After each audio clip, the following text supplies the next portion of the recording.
እንትን ለምሳሌ ልብህን ንጹህ ብታረግ ለእግዚአብሔር ምን ሆነ? የልብህን ንጹህ ማድረግ የሚጠቅመው ለራስ እንጂ ለእግዚአብሔር ምንም አይደለም። ሰውም ሚስትም ለባሏ ቸር ስትሆን ቸርነቷ ለራሷ እንጂ ለባለቤቷ እንደ ማንኛውም ይሸከማል። ከአቅሟ በላይ ከሆነ ለእግዚአብሔር ትቶ ዝም ይላል። ዋንዴ ደግሞ የስራዋን ውጤት መልሳ ታገኛለች። ቅንነት የእግዚአብሔርን ፊቱን ታየዋለች የሚለው በጣም የእግዚአብሔርን ፊት ለማየት ቅን መሆን በጣም እዚህ ምድር ላይ አልኩ በቃ ምንም ነገር አይኑር፣ ቅን ልቦና ግን ይኑር። ምን የፈለገ ቆንጆ ብትሆን የፈለገ መልክ ቁመና ያማረ መጽሐፍ ቅዱስ እኮ መጽሐፈ ሳሙኤል ላይ እግዚአብሔር ሳኦልን ናቀው ይላል። ሳኦልም ንጉሱ ምን አለው? ንጉስ እንዳትሆን እግዚአብሔር ናቀ ይላል።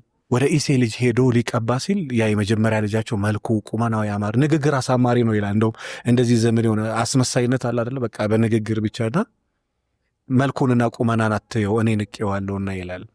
እና ሰው እንደማይ እግዚአብሔር አያይም፣ ሰው ፊት ያያል እግዚአብሔር ልብ ያያል አለው። ስለዚህ ዳዊትን ቀባ ነው።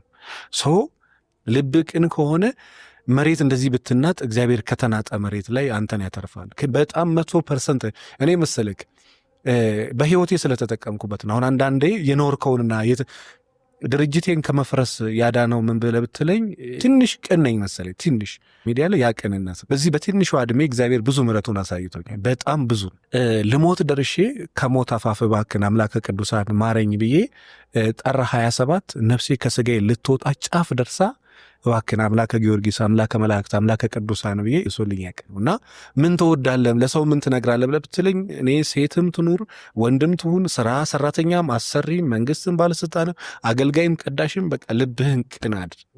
መጽሐፍ ቅዱስ ኢዮብም አረጀ ይላል እና እድሜ ጠግበ መሞት ከፈለግ በረከትም ደግሞ ይሄ እስናት አባው ስለ ገንዘብ አይደለም። በነገራችን ላይ በረከት ገንዘብ አይደለም። አሁን ብዙ ሰው ይመስለው መባረክ ማለት እግዚአብሔር ጤና ከሰጠ እግዚአብሔር